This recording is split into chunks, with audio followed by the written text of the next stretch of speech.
নমস্কার।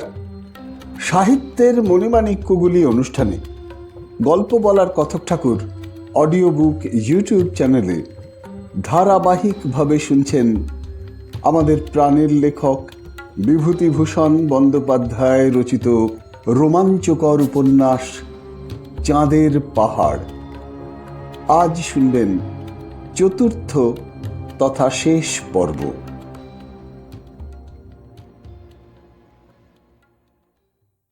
নতুন ব্যাটারি শঙ্করের কাছে তখনও ডজন দুই ছিল।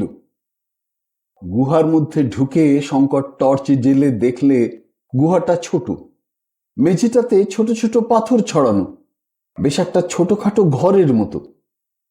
গুহার এক কোণে ওর চোখে পড়তেই অবাক হয়ে রইল। একটা ছোট কাঠের পিপে। এখানে কি করে এলো কাঠের পিপে? এগিয়ে দুপা গিয়েই চমকে উঠল।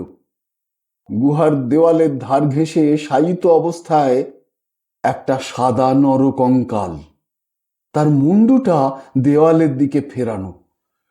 কঙ্কালের আশেপাশে কালো কালো থলে ছেঁড়ার মতো জিনিস, বোধহয় সেগুলো পশমের কোটের অংশ। দুখানা বুট জুতো কঙ্কালের পায়ে এখনো লাগানো, এক পাশে একটা মরচে পড়া বন্দুক। পিপেটার পাশে একটা ছিপি আঁটা বোতল, বোতলের মধ্যে একখানা কাগজ। ছিপিটা খুলে কাগজখানা বার করে দেখলে তাতে ইংরেজিতে কি লেখা আছে। পিপেটাতে কি আছে দেখবার জন্য যেমন সে সেটা নাড়াতে গেছে, অমনি পিপের নিচে থেকে একটা ফোঁস ফোঁস শব্দ শুনে ওর শরীরের রক্ত ঠান্ডা হয়ে গেল। নিমেষের মধ্যে একটা প্রকাণ্ড সাপ মাটি থেকে হাত তিনেক উঁচু হয়ে ঠেলে উঠল। বোধহয় ছোবল মারবার আগে সাপটা 1 সেকেন্ড দেরি করেছিল। সেই 1 সেকেন্ডের দেরি করার জন্য শঙ্করের প্রাণ রক্ষা হলো। পর মুহূর্তেই শঙ্করের .45 অটোমেটিক কোল্ট গর্জন করে উঠল। সঙ্গে সঙ্গে অত বড় ভীষণ বিষধর স্যান্ড ভাইপারের মাথাটা ছিন্ন ভিন্ন হয়ে রক্ত মাংস খানিকটা পিপের গায়ে, খানিকটা পাথরের দেওয়ালে ছিটকে লাগলো।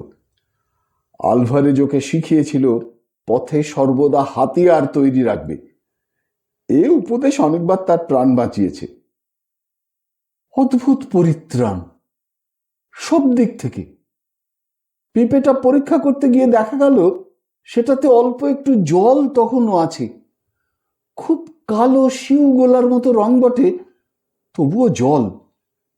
ছোট পিপেটা উঁচু করে ধরে পিপের ছিপি খুলে ঢকঢক করে শঙ্কর সেই দুর্গন্ধ কালো কালির মতো জল আকণ্ঠ পান করলে। তারপর সে টর্চের আলোতে সাপটা পরীক্ষা করলে। পুরো 5 হাত লম্বা সাপটা, মোটাও বেশ। এ ধরনের সাপ মরুভূমির বালির মধ্যে লুকিয়ে শুধু মুন্ডুটা ওপরে তুলে থাকে। অতি মারাত্মক রকমের বিষাক্ত সর্প। এবার বোতলের মধ্যে কাগজখানা খুলে মন দিয়ে পড়লে। যে ছোট পেন্সিল দিয়ে এটা লেখা হয়েছে বোতলের মধ্যে সেটাও পাওয়া গেল। কাগজখানাতে লেখা আছে, আমার মৃত্যু নিকট, আজই আমার শেষ রাত্রি। যদি আমার মরণের পরে কেউ এই ভয়ঙ্কর মরুভূমির পথে যেতে যেতে এই গুহাতে আশ্রয় গ্রহণ করেন, তবে সম্ভবত এই কাগজ তার হাতে পড়বে। আমার গাধাটা দিন 2 আগে মরুভূমির মধ্যে মারা গিয়েছে। 1 পিপে জল তার পিঠে ছিল, সেটা আমি এই গুহার মধ্যে নিয়ে এসে রেখে দিয়েছি। যদিও জ্বরে আমার শরীর অবসন্ন, মাথা তোলবার শক্তি নেই, তার উপর অনাহারে শরীর আগের থেকেই দুর্বল। আমার বয়স 26 বছর। আমার নাম আত্তিলিও গাত্তি। ফ্লোরেন্সের গাত্তি বংশে আমার জন্ম। বিখ্যাত নাবিক রিওলিনো কাভালকান্তি গাত্তি, যিনি লেপান্টোর যুদ্ধে তুর্কিদের সঙ্গে লড়েছিলেন, তিনি আমার একজন পূর্বপুরুষ। রোম ও পিসা বিশ্ববিদ্যালয়ে উচ্চশিক্ষা লাভ করেছিলাম, কিন্তু শেষ পর্যন্ত ভবঘুরে হয়ে গেলাম সমুদ্রের নেশায়, যা আমাদের বংশগত নেশা। ডাচ ইন্ডিজ যাবার পথে পশ্চিম আফ্রিকার উপকূলে জাহাজডুবি হলো। আমরা 7 জন লোক অতি কষ্টে ডাঙা পেলাম। ঘোর জঙ্গলময় অঞ্চল আফ্রিকার এই পশ্চিম উপকূল। জঙ্গলের মধ্যে শেফু জাতির এক গ্রামে আমরা আশ্রয় নিই। এবং প্রায় 2 মাস সেখানে থাকি। এখানেই দৈবাত এক অদ্ভুত হীরার খনির গল্প শুনলাম। পূর্ব দিকে এক প্রকাণ্ড পর্বত ও ভীষণ আরণ্য অঞ্চলে নাকি এই হীরার খনি অবস্থিত। আমরা 7 জন ঠিক করলাম এই হীরার খনি যে করে হোক বার করতেই হবে। আমাকে ওরা দলের অধিনায়ক করলে। তারপর আমরা দুর্গম জঙ্গল ঠেলে চললাম সেই সম্পূর্ণ অজ্ঞাত পার্বত্য অঞ্চলে। সে গ্রামের কোনো লোক পথ দেখিয়ে নিয়ে যেতে রাজি হলো না। তারা বলে তারা কখনো সে জায়গায় যায়নি, কোথায় তা জানে না। বিশেষত এক উপদেবতা নাকি সে বনের রক্ষক, সেখান থেকে হীরা নিয়ে কেউ আসতে পারবে না। আমরা দম্বার পাত্র নই। পথে যেতে যেতে ঘোর কষ্টে বেঘোরে 2 জন সঙ্গী মারা গেল। বাকি 4 জন আর অগ্রসর হতে চায় না। আমি দলের অধ্যক্ষ, গাত্তি বংশে আমার জন্ম, পিছু হটতে জানি না। যতক্ষণ প্রাণ আছে এগিয়ে যেতে হবে এই জানি। আমি ফিরতে চাইলাম না। শরীর ভেঙে পড়তে চাইছে। আজ রাত্রেই আসবে সে নিরবয়ব মৃত্যুদূত। বড় সুন্দর আমাদের ছোট্ট হ্রদ সেরিনো লাগ্রানো। ওরই তীরে আমার পৈতৃক প্রাসাদ কাস্টলি রিওলিনি। এত দূর থেকেও আমি সেরিনো লাগ্রানোর তীরবর্তী কমলা লেবুর বাগানের লেবু ফুলের সুগন্ধ পাচ্ছি। ছোট যে গির্জাটি পাহাড়ের নিচেই, তার রূপোর ঘণ্টার মিষ্টি আওয়াজও পাচ্ছি। না, এসব কি আবল তাবল লিখছি জ্বরের ঘরে। আসল কথাটা বলি, কতক্ষণই বা আর লিখব। আমরা সে পর্বতমালা, সে মহাদুর্গম অরণ্যে গিয়েছিলাম, সে খনি বার করেছিলাম। যে নদীর তীরে হীরা পাওয়া যায়, এক বিশাল ও অতি ভয়ানক গুহার মধ্যে সে নদীর উৎপত্তি স্থান। আমি সেই গুহার মধ্যে ঢুকে এবং নদীর জলের তীরে ও জলের মধ্যে পাথরের নুড়ির মতো অজস্র হীরে ছড়ানো দেখতে পাই। প্রত্যেক নুড়িটি টেট্রাহেড্রন ক্রিস্টাল, স্বচ্ছ ও হরিদ্রাভ। লন্ডন ও আমস্টারডামের বাজারে এমন হীরা নেই। এই অরণ্য ও পর্বতের সে উপদেবতাকে আমি এই গুহার মধ্যে দেখেছি। ধুনোর কাঠের মশালের আলোয় দূর থেকে আবছায়া ভাবে। সত্যি ভীষণ তার চেহারা। জ্বলন্ত মশাল হাতে ছিল বলেই সেদিন আমার কাছে সে ঘেঁষেনি। এই গুহাতেই সে সম্ভবত বাস করে। হীরার খনির সে রক্ষক। এই প্রবাদের সৃষ্টি সেই জন্যই বোধহয় হয়েছে। কিন্তু কি কুক্ষণেই হীরার সন্ধান পেয়েছিলাম এবং কি কুক্ষণেই সঙ্গীদের কাছে তা প্রকাশ করেছিলাম। ওদের নিয়ে আবার যখন সে গুহায় ঢুকি, হীরার খনি খুঁজে পেলাম না। একে ঘোর অন্ধকার, মশালের আলোয় সে অন্ধকার দূর হয় না। তার উপরে বহুমুখী নদী। কোন স্রোতটার ধারা হীরার রাশির ওপর দিয়ে বইছে কিছুতেই বার করতে পারলাম না। আর আমার সঙ্গীরা বর্বর, জাহাজের খালাসি। ভাবলে ওদের ফাঁকি দিলাম বুঝি, আমি একা নেব এই বুঝি আমার মতলব। ওরা কি ষড়যন্ত্র আঁটলে জানি নে। পরদিন সন্ধ্যাবেলা 4 জন মিলে অতর্কিতে ছুরি খুলে আমায় আক্রমণ করলে। কিন্তু তারা জানতো না আমাকে, আত্মীয় গাত্তিকে। আমার ধমনীতে উষ্ণ রক্ত বইছে।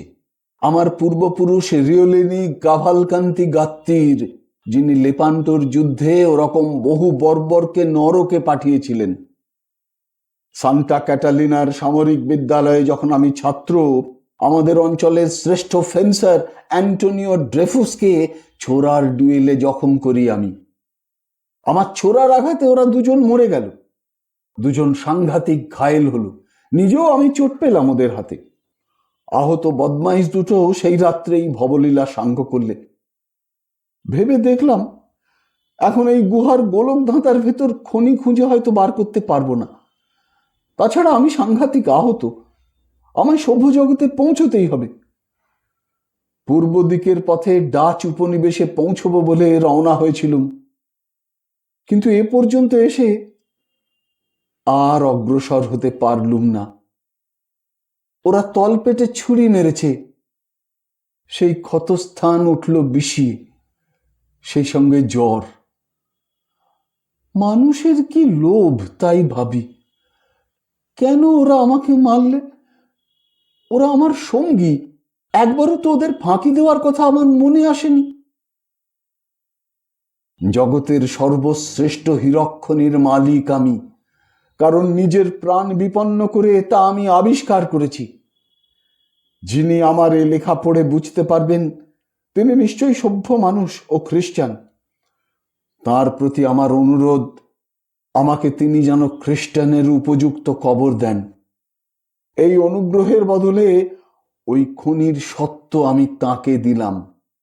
রানীর সেবার ধনভাণ্ডারও এ খনির কাছে কিছু নয়। প্রাণ গেল, যাক, কি করব। কিন্তু কি ভয়ানক মরুভূমি!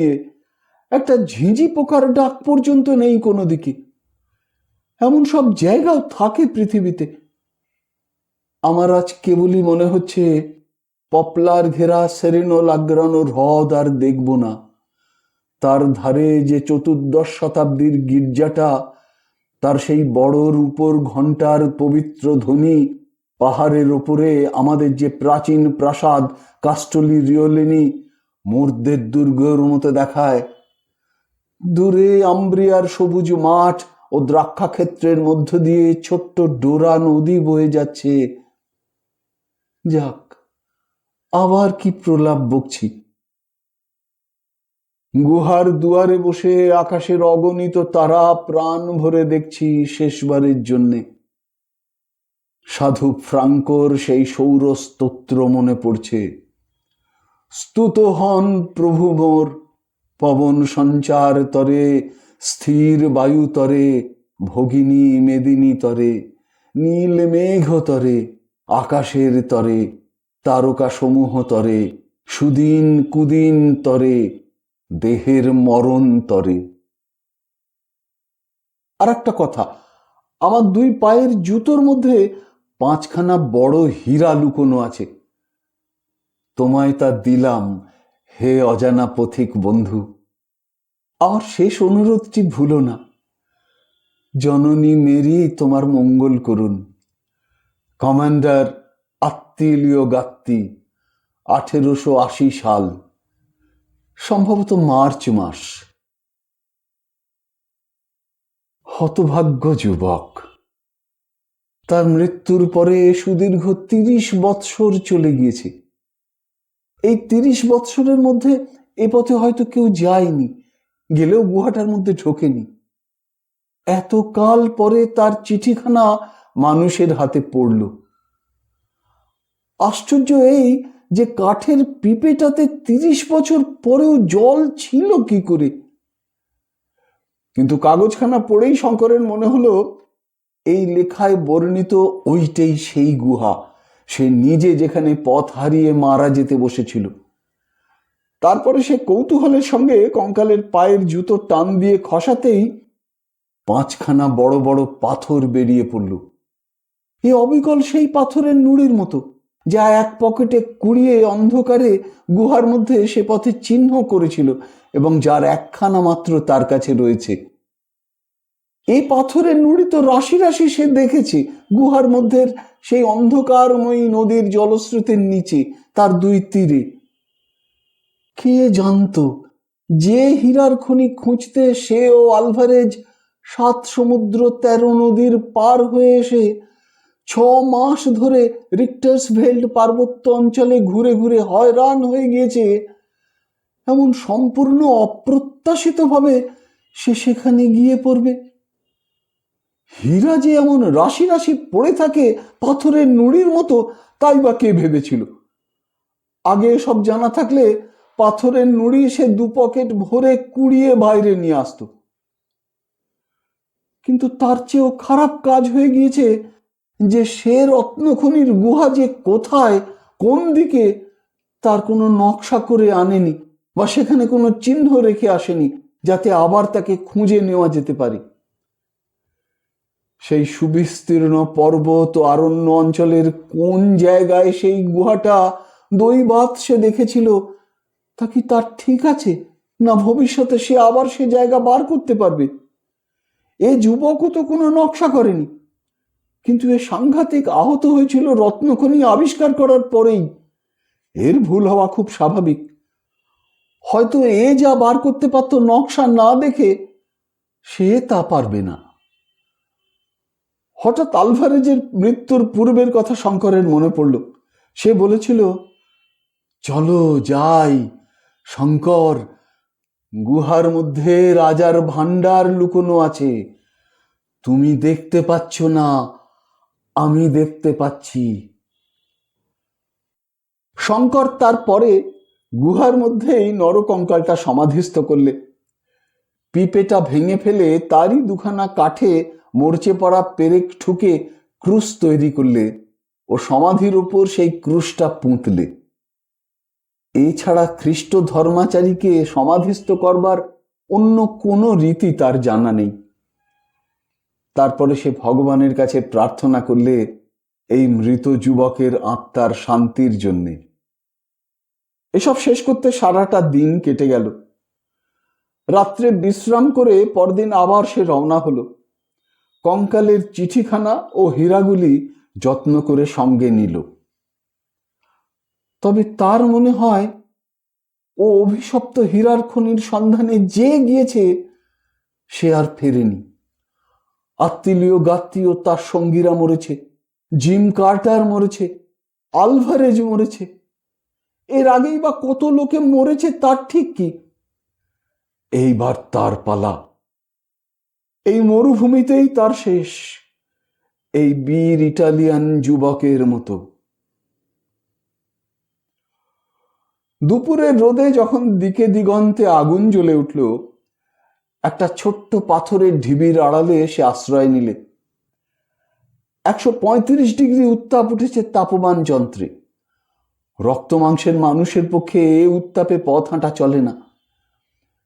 যদি সে কোনো রকমে এই ভয়ানক মরুভূমির হাত এড়াতে পারত, তবে হয়তো জীবন্ত মানুষের আবাসে পৌঁছতেও পারত। সে ভয় করে শুধু এই মরুভূমি। সে জানে কালাহারি মরু বড় বড় সিংহের বিচরণ ভূমি, কিন্তু তার হাতে রাইফেল আছে। রাত দুপুরেও একা যত সিংহই হোক সম্মুখীন হতে সে ভয় করে না। কিন্তু ভয় হয় তৃষ্ণা রাক্ষসীকে, তার হাত থেকে পরিত্রাণ নেই। দুপুরে সে দুবার মরীচিকা দেখলে। এতদিন মরুপথে আসতেও এই আশ্চর্য নৈসর্গিক দৃশ্য দেখেনি। বইয়েই পড়েছিল মরীচিকার কথা। একবার উত্তর পূর্ব কোণে, একবার দক্ষিণ পূর্ব কোণে। দুই মরীচিকাই কিন্তু প্রায় একরকম।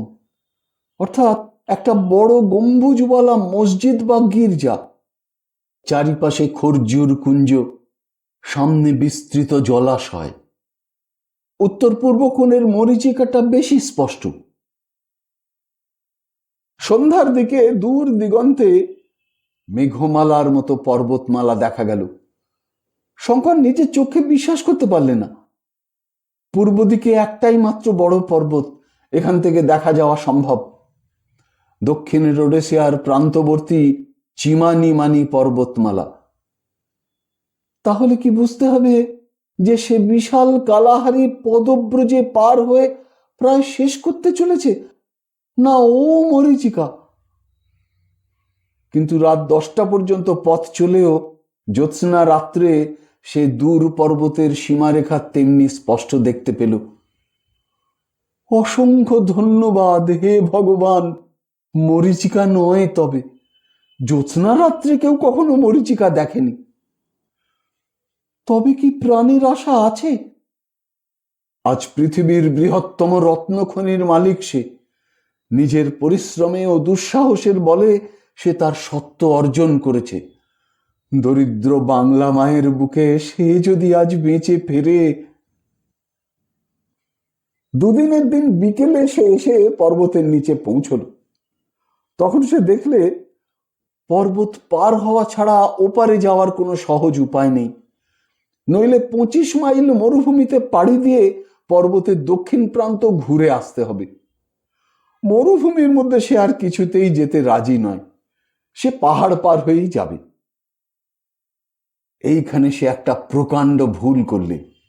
সে ভুলে গেল যে 12,500 ফুট একটা পর্বতমালা ডিঙিয়ে ওপারে যাওয়া সহজ ব্যাপার নয়। রিক্টার্সভেল্ড পার হওয়ার মতোই শক্ত, তার চেয়েও শক্ত, কারণ সেখানে আলভারেজ ছিল, এখানে সে একা।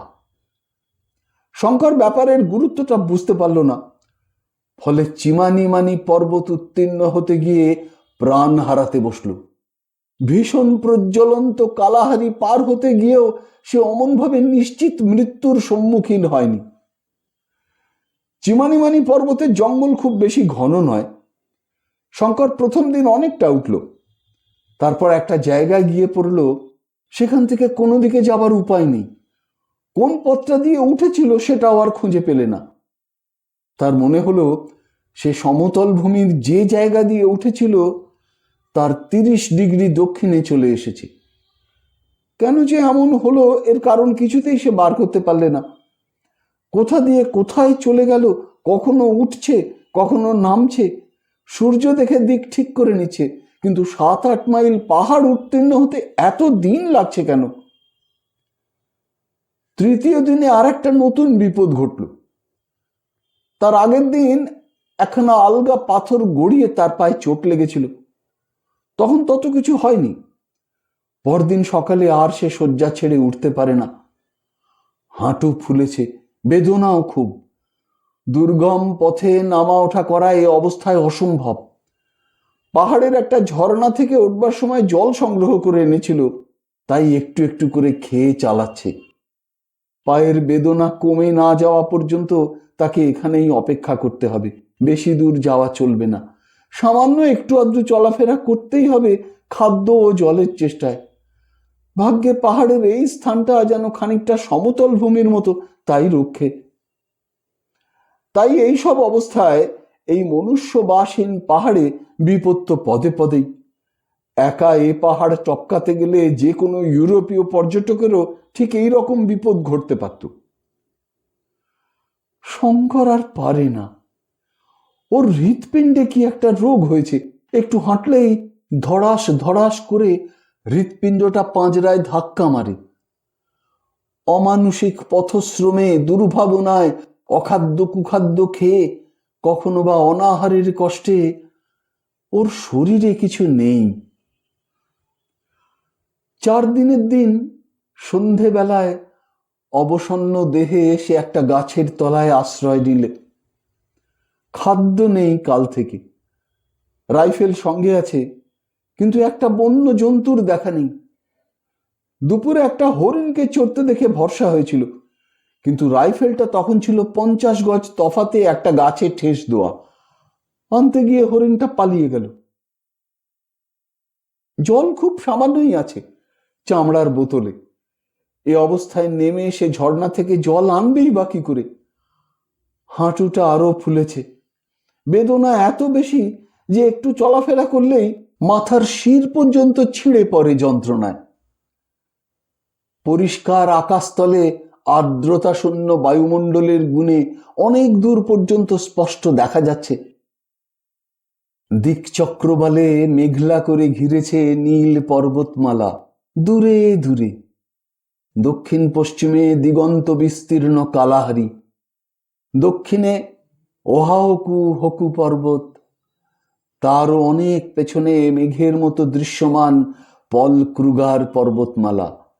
সলসবেরির দিকে কিছু দেখা যায় না, চিমানিমানি পর্বতের এক উচ্চতর শৃঙ্গ সেদিকে দৃষ্টি আটকেছে। আজ দুপুর থেকে ওর মাথার উপর শকুনির দল উড়েছে। এতদিন এত বিপদেও শঙ্করের যা হয়নি, আজ শকুনির দল মাথার উপর উড়তে দেখে শঙ্করের সত্যিই ভয় হয়েছে। ওরা তাহলে কি বুঝেছে যে শিকার জোটবার বেশি দেরি নেই আর?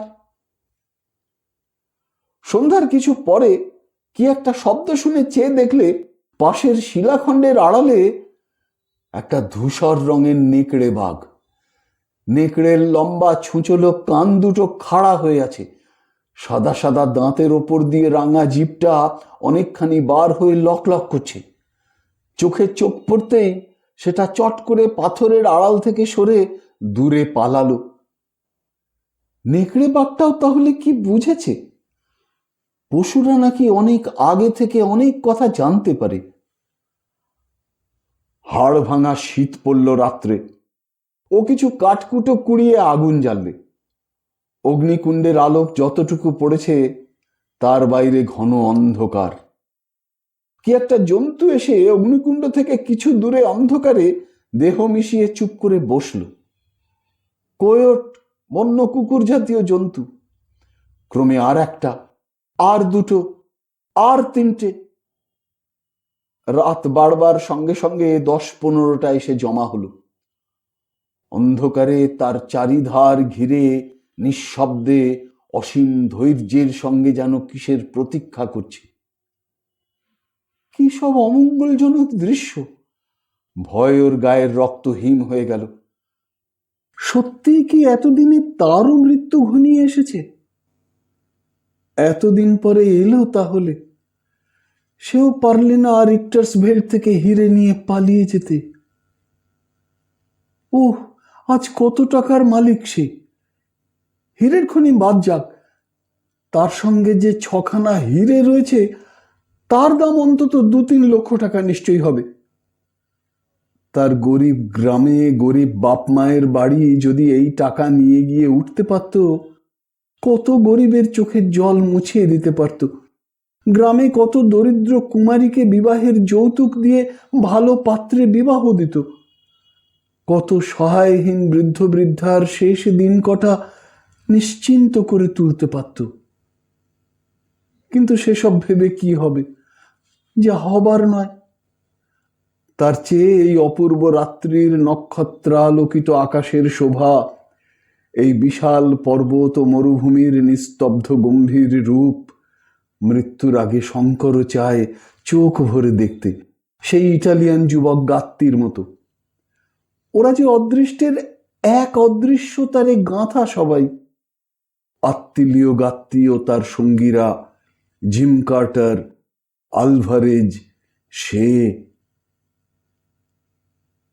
রাত গভীর হয়েছে। কি ভীষণ শীত! একবার সে চেয়ে দেখলে কোয়োটগুলো এরই মধ্যে কখন আরো নিকটে সরে এসেছে। অন্ধকারের মধ্যে আলো পড়ে তাদের চোখগুলো জ্বলছে। শঙ্কর একখানা জ্বলন্ত কাঠ ছুঁড়ে মারতেই ওরা সব দূরে সরে গেল। কিন্তু কি নিঃশব্দ ওদের গতিবিধি, আর কি অসীম তাদের ধৈর্য! শঙ্করের মনে হলো ওরা জানে শিকার ওদের হাতের মুঠোয়, হাত ছাড়া হবার কোনো উপায় নেই। ইতিমধ্যে সন্ধেবেলায় সেই ধূসর নেকড়ে বাঘটাও দুবার এসে কোয়োটদের পিছনে অন্ধকারে বসে দেখে গিয়েছে।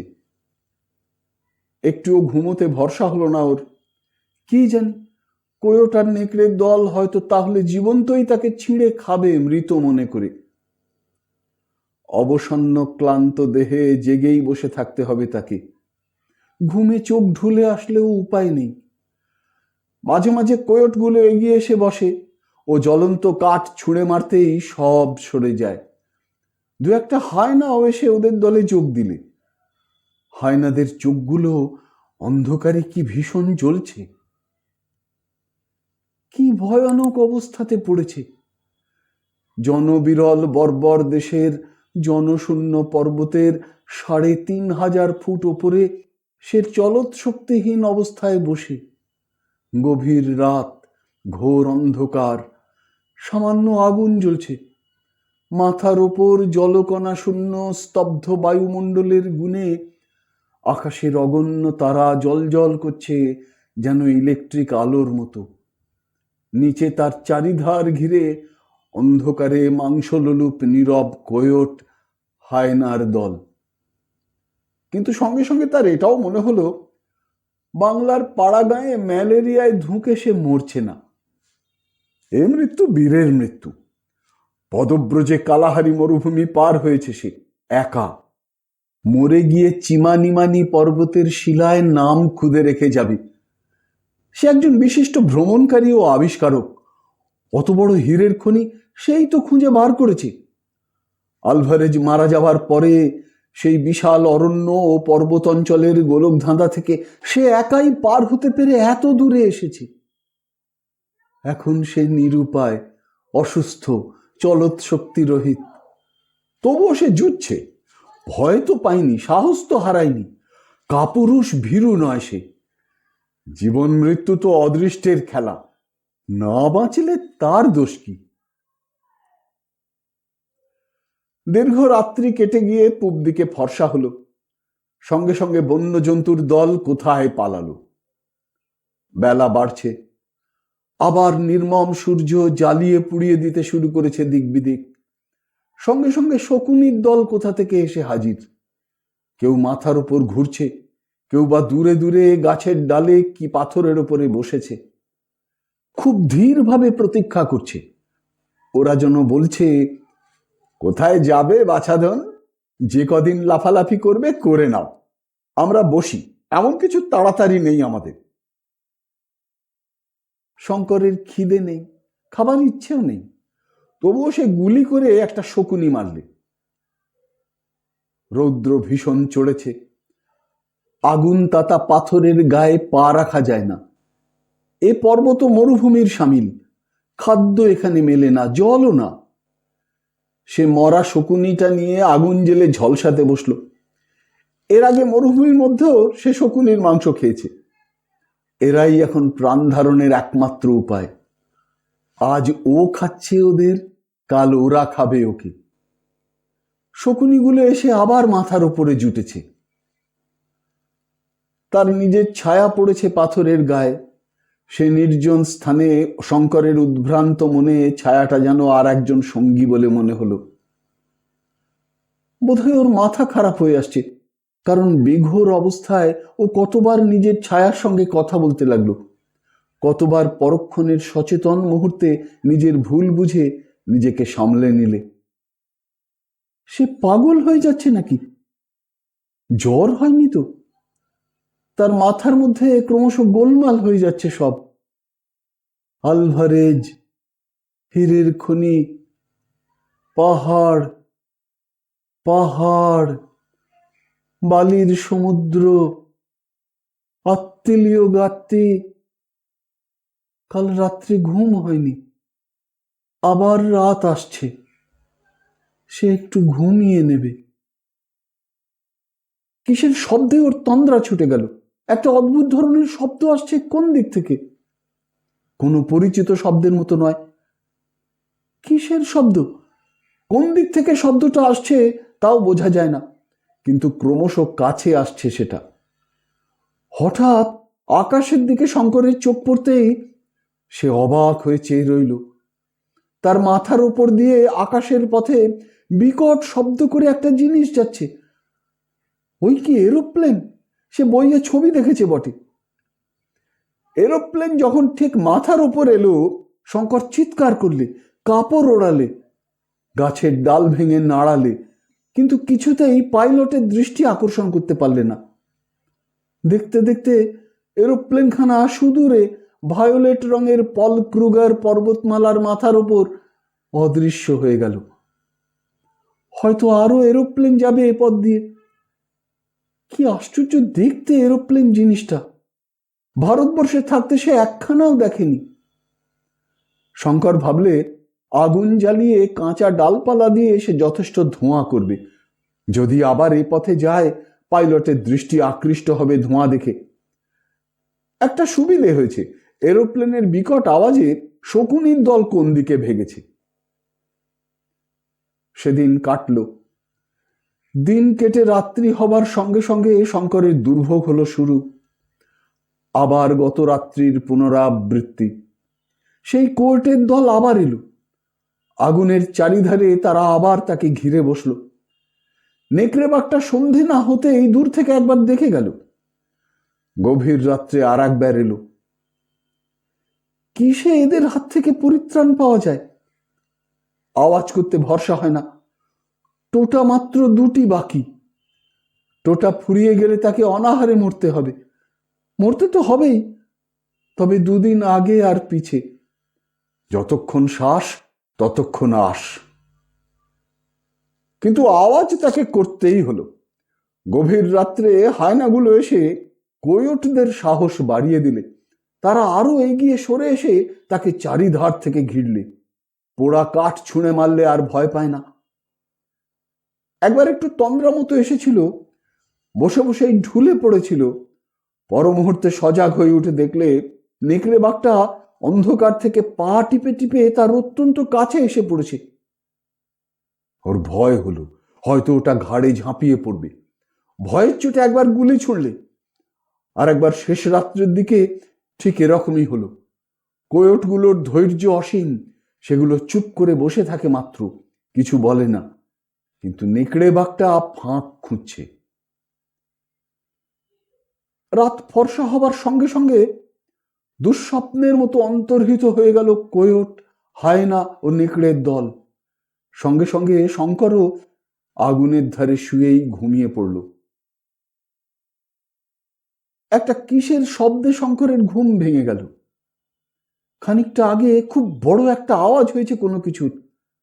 শঙ্করের কানে তার রেশ এখনো লেগে আছে। কেউ কি বন্দুকের আওয়াজ করেছে? কিন্তু তা অসম্ভব।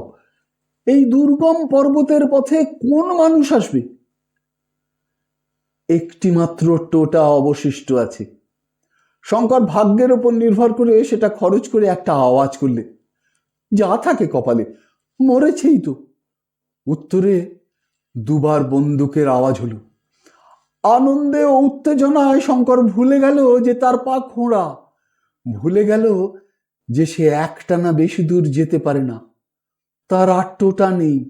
সে আর বন্দুকের আওয়াজ করতে পারলে না, কিন্তু প্রাণপণে চিৎকার করতে লাগলো, গাছের ডাল ভেঙে নাড়তে লাগলো, আগুন জ্বালাবার কাঠকুটোর সন্ধানে চারিদিকে আকুল দৃষ্টিতে চেয়ে দেখতে লাগলো।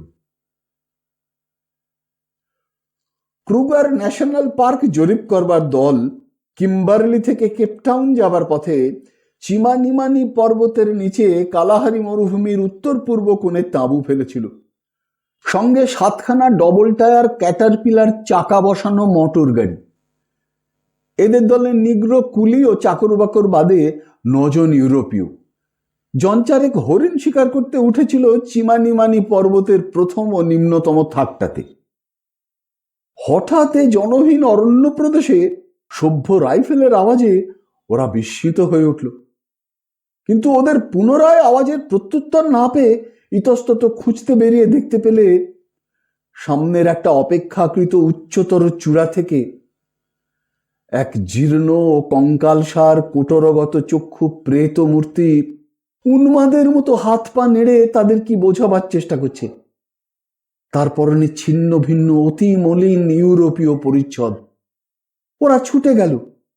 শঙ্কর আবল তাবল কি বকলে ওরা ভালো বুঝতে পারলে না। যত্ন করে ওকে নামিয়ে পাহাড়ের নিচে ওদের ক্যাম্পে নিয়ে গেল। ওর জিনিসপত্র নামিয়ে আনা হয়েছিল, তখন ওকে বিছানায় শুইয়ে দেওয়া হলো। কিন্তু এই ধাক্কায় শঙ্করকে বেশ ভুগতে হলো। ক্রমাগত অনাহারে, কষ্টে, উদ্বেগে, অখাদ্য কুখাদ্য ভক্ষণের ফলে তার শরীর খুব জখম হয়েছিল। সেই রাত্রেই তার বেজায় জ্বর এলো। জ্বরে সে অঘোর অচৈতন্য হয়ে পড়ল। কখন যে মোটর গাড়ি ওখান থেকে ছাড়লো, কখন যে তারা সলসবেরিতে পৌঁছলো, শঙ্করের কিছুই খেয়াল নেই। সেই অবস্থায় 15 দিন সে সলসবেরির হাসপাতালে কাটিয়ে দিলে। তারপর ক্রমশ সুস্থ হয়ে মাসখানেক পরে একদিন সকালে হাসপাতাল থেকে ছাড়া পেয়ে বাইরের রাজপথে এসে দাঁড়ালো। সলসবেরি, কতদিনের স্বপ্ন! আজ সে সত্যিই একটা বড় ইউরোপীয় ধরনের শহরের ফুটপাথে দাঁড়িয়ে। বড় বড় বাড়ি, ব্যাংক, হোটেল, দোকান, পিচ ঢালা চওড়া রাস্তা, এক পাশ দিয়ে ইলেকট্রিক ট্রাম চলেছে, জুলু রিক্সাওয়ালা রিক্সা টানছে, কাগজওয়ালা কাগজ বিক্রি করছে। সবই যেন নতুন, যেন এইসব দৃশ্য জীবনে কখনো দেখেনি। লোকালয়ে তো এসেছে, কিন্তু সে একেবারে কপর্দক শূন্য। এক পেয়ালা চা খাবার পয়সাও তার নেই। কাছে একটা ভারতীয় দোকান দেখে তার বড় আনন্দ হলো। কতদিন যে দেখেনি স্বদেশবাসীর মুখ। দোকানদার মেমন মুসলমান, সাবান ও গন্ধদ্রব্যের পাইকারি বিক্রেতা, খুব বড় দোকান। শঙ্করকে দেখেই সে বুঝলে এ দুস্থ ও বিপদগ্রস্ত। নিজে 2 টাকা সাহায্য করলে ও একজন বড় ভারতীয় সওদাগরের সঙ্গে দেখা করতে বলে দিলে। টাকা দুটি পকেটে নিয়ে শঙ্কর আবার পথে এসে দাঁড়ালো। আসবার সময় বলে এলো, অসীম ধন্যবাদ টাকা দুটির জন্যে। এ আমি আপনার কাছে ধার নিলাম। আমার হাতে পয়সা এলে আপনাকে কিন্তু এই টাকা নিতে হবে। সামনেই একটা ভারতীয় রেস্টুরেন্ট। সে ভালো কিছু খাবার লোভ সম্বরণ করতে পারলে না। কতদিন সভ্য খাদ্য মুখে দেয়নি। সেখানে ঢুকে 1 টাকার পুরি, কচুরি, হালুয়া, মাংসের চপ পেট ভরে খেলে, সেই সঙ্গে 2-3 পেয়ালা কফি। চায়ের টেবিলে একখানা পুরনো খবরের কাগজের দিকে তার নজর পড়ল। তাতে একটা জায়গায় বড় বড় অক্ষরে হেডলাইনে লেখা আছে, ন্যাশনাল পার্ক সার্ভে পার্টির singular experience, a lonely Indian found in the desert, dying of thirst and exhaustion, his strange story. Shankar দেখলে তার একটা ফটো কাগজে ছাপা হয়েছে। তার মুখে একটা সম্পূর্ণ কাল্পনিক গল্পও দেওয়া হয়েছে। এরকম গল্প সে কারো কাছে করেনি। খবরের কাগজখানার নাম সলসবেরি ডেইলি ক্রনিকল। সে খবরের কাগজের অফিসে গিয়ে নিজের পরিচয় দিলে। তার চারিপাশে ভিড় জমে গেল। ওকে খুঁজে বার করবার জন্যে রিপোর্টারের দল অনেক চেষ্টা করেছিল জানা গেল। সেখানে চিমানিমানি পর্বতে পা ভেঙে পড়ে থাকার গল্প বলে ও ফটো তুলতে দিয়ে শঙ্কর 50 টাকা পেলে। ও থেকে সে আগে সেই সহৃদয় মুসলমান দোকানদারের টাকা দুটিকে গিয়ে দিয়ে এলো। ওদের দৃষ্ট আগ্নেয়গিরিটার সম্বন্ধে সে কাগজে একটা প্রবন্ধ লিখলে। তাতে আগ্নেয়গিরিটারও নামকরণ করলে মাউন্ট আলভারেজ। তবে মধ্য আফ্রিকার অরণ্যে লুকোনো একটা এত বড় আস্ত জীবন্ত আগ্নেয়গিরির এই গল্প কেউ বিশ্বাস করলে, কেউ করলে না। অবশ্যই রত্নের গুহার বাষ্প সে কাউকে জানতে দেয়নি। দলে দলে লোক ছুটবে ওর সন্ধানে। তারপরে একটা বইয়ের দোকানে গিয়ে সে একরাশ ইংরেজি বই ও মাসিক পত্রিকা কিনলে। বই পড়েনি কতকাল। সন্ধ্যায় একটা সিনেমায় ছবি দেখলে। কতকাল পরে রাত্রে হোটেলের ভালো বিছানায় ইলেকট্রিক আলোর তলায় শুয়ে বই পড়তে পড়তে সে মাঝে মাঝে জানালা দিয়ে নিচের প্রিন্স আলবার্ট ভিক্টর স্ট্রিটের দিকে চেয়ে চেয়ে দেখছিল। ট্রাম যাচ্ছে নিচে দিয়ে, জুলু রিক্সাওয়ালা রিক্সা চালিয়ে নিয়ে যাচ্ছে, ভারতীয় কফিখানায় ঠুনঠুন করে ঘন্টা বাজছে, মাঝে মাঝে 2-4 খানা মোটরও যাচ্ছে। এর সঙ্গে মনে হলো আর একটা ছবি। সামনে আগুনের কুণ্ড, কিছু দূরে বৃত্তাকারে ঘিরে বসে আছে কোয়োট ও হায়নার দল। ওদের পেছনে নেকড়েটার 2 গোল গোল চোখ আগুনের ভাঁটার মতো জ্বলছে অন্ধকারের মধ্যে। কোনটা স্বপ্ন? চিমানিমানি পর্বতে যাপিত সেই ভয়ঙ্কর রাত্রি, না আজকের এই রাত্রি? ইতিমধ্যে সলসবেরিতে এসে একজন বিখ্যাত লোক হয়ে গেল। রিপোর্টারের ভিড়ে তার হোটেলের হল সবসময় ভর্তি। খবরের কাগজের লোক আসে তার ভ্রমণ বৃত্তান্ত ছাপাবার কন্ট্রাক্ট করতে, কেউ আসে ফটো নিতে। আত্মীয় গাত্তির কথা সে ইটালিয়ান কনসাল জেনারেলকে জানালে। তার অফিসের পুরনো কাগজপত্র ঘেঁটে জানা গেল আত্মীয় গাত্তি নামে একজন সম্ভ্রান্ত ইটালিয়ান যুবক 1879 সালের আগস্ট মাসে পর্তুগিজ পশ্চিম আফ্রিকার উপকূলে জাহাজডুবি হবার পরে নামে। তারপরে যুবকটির আর কোনো পাত্তা পাওয়া যায়নি। তার আত্মীয় স্বজন ধনী ও সম্ভ্রান্ত লোক। 1890-95 সাল পর্যন্ত তারা তাদের নিরুদ্দিষ্ট আত্মীয়ের সন্ধানের জন্য পূর্ব, পশ্চিম ও দক্ষিণ আফ্রিকার কনসুলেট অফিসকে জ্বালিয়ে খেয়েছিল। পুরস্কার ঘোষণা করাও হয়েছিল তার সন্ধানের জন্য। 1895 সাল থেকে তারা হাল ছেড়ে দিয়েছিল। পূর্বোক্ত মুসলমান দোকানদারটির সাহায্যে সে ব্ল্যাকমুন স্ট্রিটের বড় জহুরি রাইডাল ও মরসাবির দোকানে 4খানা পাথর 32,500 টাকায় বিক্রি করলে। বাকি 2খানার দর আরো বেশি উঠেছিল, কিন্তু শঙ্কর সে 2খানা পাথর তার মাকে দেখাবার জন্যে দেশে নিয়ে যেতে চায়। এখন বিক্রি করতে তার ইচ্ছে নেই। নীল সমুদ্রে বম্বেগামী জাহাজের ডেকে দাঁড়িয়ে পর্তুগিজ পূর্ব আফ্রিকার বেইরা বন্দরের নারিকেল বনশ্যাম তীরভূমিকে মিলিয়ে যেতে দেখতে দেখতে শঙ্কর ভাবছিল তার জীবনের এই অ্যাডভেঞ্চারের কথা। এই তো জীবন, এইভাবেই তো জীবনকে ভোগ করতে চেয়েছিল সে। মানুষের আয়ু মানুষের জীবনের ভুল মাপকাঠি। 10 বছরের জীবন উপভোগ করেছে সে এই 1.5 বছরে। আজ সে শুধু একজন ভবঘুরে পথিক নয়, একটা জীবন্ত আগ্নেয়গিরির সহ আবিষ্কারক। মাউন্ট আলভারেজকে সে জগতে প্রসিদ্ধ করবে। দূরে ভারত মহাসমুদ্রের পারে জননী জন্মভূমি পুণ্যভূমি ভারতবর্ষের জন্য এখন মন তার চঞ্চল হয়ে উঠেছে। তার মনটি উৎসুক হয়ে আছে কবে দূর থেকে দৃশ্যমান বোম্বাইয়ের রাজাবাই টাওয়ারের উঁচু চূড়োটা মাতৃভূমির উপকূলের সান্নিধ্য ঘোষণা করবে। তারপর বাউল কীর্তন গান মুখরিত বাংলাদেশের প্রান্তে তাদের শ্যামল ছোট্ট পল্লী। সামনে আসছে বসন্তকাল। পল্লী পথে যখন একদিন সজনে ফুলের দল পথ বিছিয়ে পড়ে থাকবে, বউ কথা কও ডাকবে ওদের বড় বকুল গাছটায়, নদীর ঘাটে গিয়ে লাগবে ওর ডিঙি। বিদায় আলভারেজ বন্ধু। স্বদেশে ফিরে যাওয়ার এই আনন্দের মুহূর্তে তোমার কথাই আজ মনে হচ্ছে।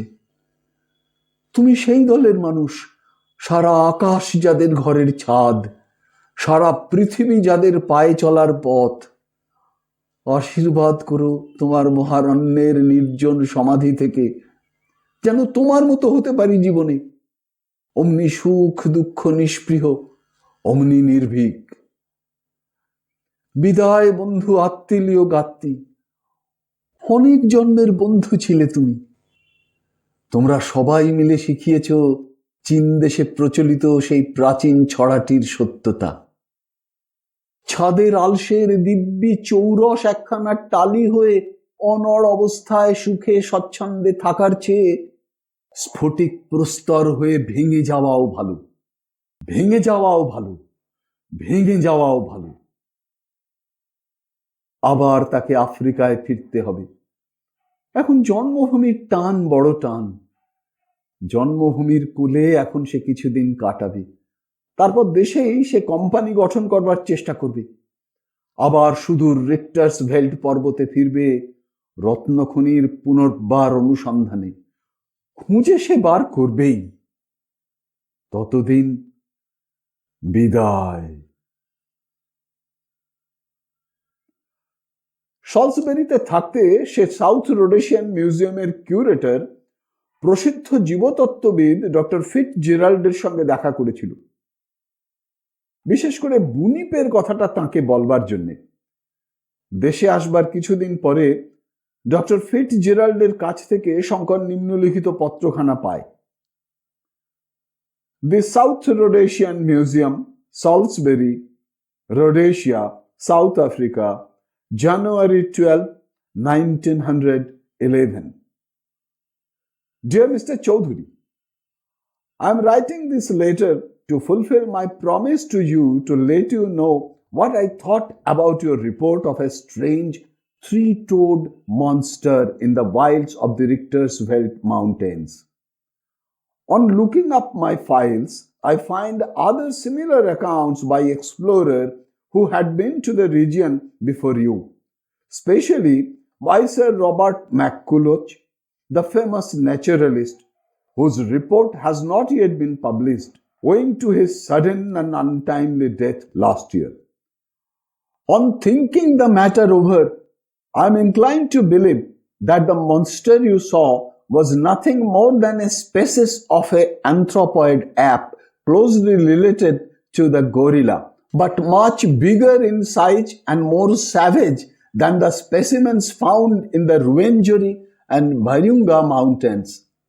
This species is becoming rarer and rarer every day, and such numbers as do exist are not easily to be got at on account of their shyness and the habit of hiding themselves in the depths of the high altitude rainforest of the Richter's belts. It is only the very fortunate traveler who gets glimpses of them, and I should think that in meeting them he runs risk proportionate to his good luck. Congratulating you on both your luck and pluck, I remain yours sincerely, J.G. Fitzgerald.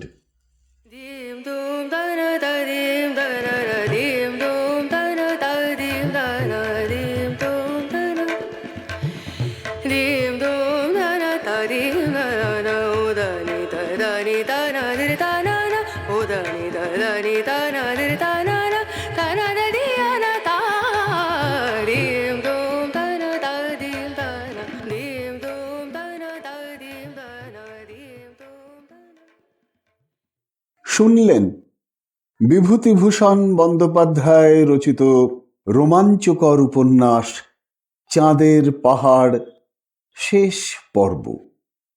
যদি এই অনুষ্ঠানটি আপনার ভালো লেগে থাকে তবে অবশ্যই একটি লাইক দিয়ে আমায় উৎসাহিত করবেন।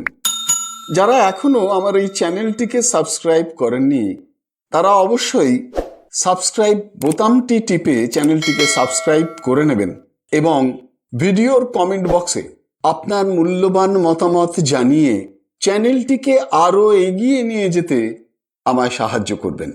ভালো থাকুন, পাশে থাকুন, সুস্থ থাকুন আর শুনতে থাকুন সাহিত্যের মণিমাণিক্যগুলি অনুষ্ঠানটি। নমস্কার।